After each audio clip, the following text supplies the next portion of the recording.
നിങ്ങൾ എത്ര പേര് ബെഡ്ഷീറ്റ് മാറാറുണ്ട്? നമ്മൾ പലയിടത്തുനിന്നും വായിച്ചുള്ള അറിവും അതുപോലെ തന്നെ പലയിടത്തുനിന്നും കേട്ടിട്ടുണ്ട്.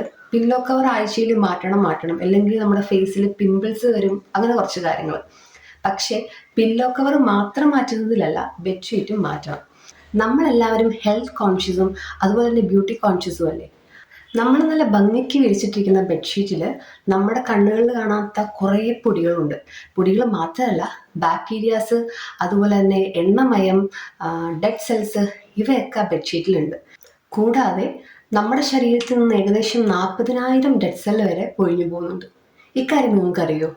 അതുകൊണ്ട് തന്നെ ജലദോഷം, പനി, മുഖക്കുരു, അതുപോലെ ആസ്മ, സെക്ഷലി ട്രാൻസ്മിറ്റഡ് ഡിസീസസ്, ഇതൊക്കെ ഈ ബെഡ്ഷീറ്റിൽ നിന്ന് പകരാൻ ഒരു കാരണമാണ്.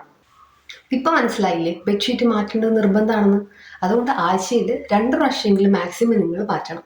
കൂടാതെ ഹോട്ട് വാട്ടറിൽ വാഷ് ചെയ്യുന്നത് വളരെ നല്ലതാണ്. ഓക്കെ.